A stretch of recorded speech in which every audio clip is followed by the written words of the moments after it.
Today we're going to be taking a crack at an interesting discussion. This market. The sealed... Yes, the sealed market. Do you guys know that there is a market for sealed product? I bet a lot of you don't. So, show some love on this video. Of course, always like this video. Comment, make sure you subscribe to the channel. And, well, we're going to have a very interesting discussion about this market. Let's dig on into this, shall we?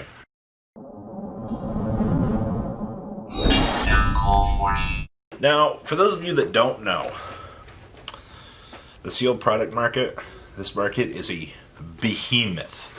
Alright, so the first thing I want to say about this market, this is not, you're not going to go out today, and you're not going to snap your fingers, and you're not going to be like, oh yeah, I'm going to start saving up current sealed boxes.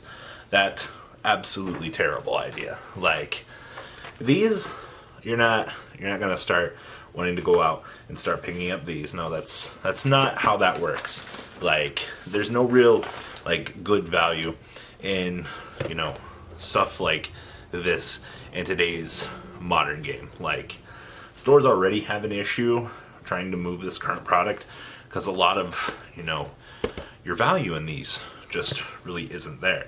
And then, you know, you're going to start kind of getting into, oh man, I've acquired multiples of these. Well, you got to understand that sealed product is only going to start going up over time. Now, good example of this is Legend of Blue Eyes First Edition. Now, for those of you that don't know, LOB First Edition boxes are pushing, I've seen 20 grand on these, and you're like, did he just say 5 figures? Yeah, I did. And it's kind of disgusting, actually. And then you've got these first edition Exodia pieces, which are just pushing these crazy numbers out there. If on the topic of like LOB, while we're here, if you guys haven't taken a long shot on TCG Player and things like this, and noticed that LOB, all the first editions that existed are pretty much gone. All the Exodia pieces, all the extraneously good value cards, they're gone. Like, I think the last real one we were tracking was Maneater Bug, and it was already like 90 bucks for first edition, and you're just kind of like, what? Who's actually paying 90 bucks for, you know, that? And that's the question you have to ask yourself. It's like, who is actually spending this money? Well, the collector's market on this game is disgusting. I've sat down and I've talked to people about it, and the amount of money that's passing hands through secondary channels is disgusting. So, Metal Raiders is the next up. So you've got these 5-figure first edition Blue Eyes boxes. By the way, this is English print, not Europe print. That's also very important to understand that English prints of this product is going to be the most valued, like, absolutely. So, LOB isn't the only one that's been really affected by this. Actually, Metal Raiders has started to kind of fall victim to this. It's not on the scale that we're seeing LOB, because even in LOB, we've started to see the unlimited prints of things like Exodia. Like, you guys really should take a look at LOB when you get a sec. Like, we are so far out of the first edition LOB category at this point that they're pulling into the unlims now, and unlim cards are going up in value now because of this, which is crazy, actually. When you look at the way that the market is constructed and things like that, it's so mind-boggling. Like, and then you get into the PSA market, because like people are like, oh, these cards are worth so much at this point, so we're just going to start grading them and raising them. Okay, that's there. We'll talk about that here in a bit. So, in addition to LOB rising, Metal Raiders has started to also kind of see the same phenomenon as well.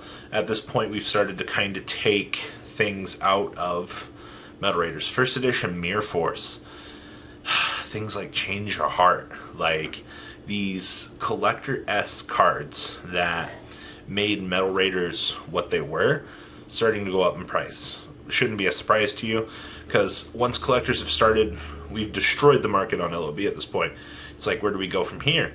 You go over to the next thing, which is Metal Raiders, and then you start eating up quantities of these cards from there. Eventually, with Metal Raiders, you'll probably see the same thing. You'll start seeing those near mint quantities of collectors, good cards, you know, the homage to the anime things, those PSA gradable cards will start to disappear. So that's something to kind of look for. Even as we head into like Magic Ruler, remember, Magic Ruler had its name changed to SRL, Spell Ruler. Original Spell Ruler stuff, or excuse me, original Magic Ruler, first edition, those 3 sets are going to be your most collectible sets in the game's history. And I think it's crazy just looking at the way that this goes and things like that. Now, with that being said, though, so that's your sealed product market. Like, I can tell you, without a doubt, things in terms of these sets, Shadow of Affinity, this box will always be worth something. First edition, Uriah, Haman, and Ravael. Some of the most expensive cards in the game's history. All potentially in one sealed product available to you. And it's interesting because Alpha Investments was bringing up possible talks about the card value that you pull from these boxes, about the value of the singles not being worth as much of the box, and it's almost kind of what we've seen with Yu-Gi-Oh! As of late.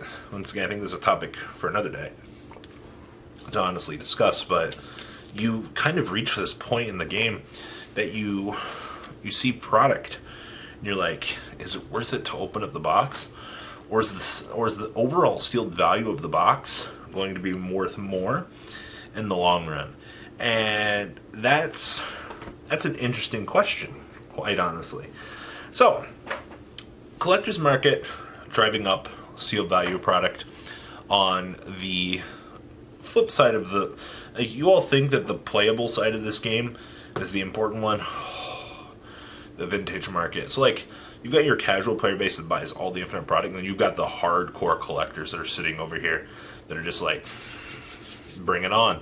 And they're the ones that are making, honestly, the biggest moves. Now, we have the PSA market. Now, I will definitely go in touch with this more because I need to do more research into this because I know very little about the PSA market. I know I did a market watch on it, but PSA is where you get these cards graded. You send them in. We don't go by Beckett, so if you're one of those people that's commenting and saying that Beckett is as good as, you know, the PSA now, it's not how it works. So you get these cards graded. You get a 9.5 or a 10. I mean, 9s are okay. But you get them back, they're officially graded. It's the condition of the card. At this point, cards are officially graded. That PSA sticker means a lot. A lot of PSA graded cards going for some crazy numbers. I've heard PSA Dark Magicians and Blue Eyes first editions pushing 4 figures, and that's a couple of thousand just for having that PSA graded seal on it. It's disgusting. And these cards weren't even that hard to get. Now, when you look on our market watches, you've seen, you know, the morphing jars, you've seen the TP feather dusters. These are all cards that are transitioning right now. And I've seen PSA graded feather duster sitting at $1,200. All right, it will probably eventually sell. And to me as a player, it's, even as a collector, it's kind of mind-boggling. I see this and I'm like, how? Why are we paying this much for the PSA sticker? And at the end of the day, it's just like, yeah, it makes all the difference. The collector out there, the Leviathan, you know, we've seen, you know, with Instagram and these popular posts, people are sharing these expensive, hard to get, you know, misprints and things like that. It's just like, these things are so cool. And then at the end of the day, it's just like, holy crap, these are like Black Lotus level things. Like, there are actually things in the game of Yu-Gi-Oh! That actually rank up there with Black Lotus. It's actually crazy. Like, you ever just take a moment, go on eBay, search through LOB PSA graded, you know, the alternate dark paladins, and just, whew, just be amazed. So, a little bit of touch on the collector's market, honestly, for today's video. So, what do you guys think? Please leave a comment down below, tell me what you guys think, and remember, these are some of the rarest things in the game of Yu-Gi-Oh! Alright guys, I'm out. Peace. The ride never, well, truly ends. Thank you, patrons. Without you guys, I don't know what I'd be wearing in these videos. I might be a truffle shuffle incident all over again. Guys, please also check out Vanquil40 for some awesome Vanguard content. Some other interesting stuff you might find up here on the left or in the description as well. Thanks for watching.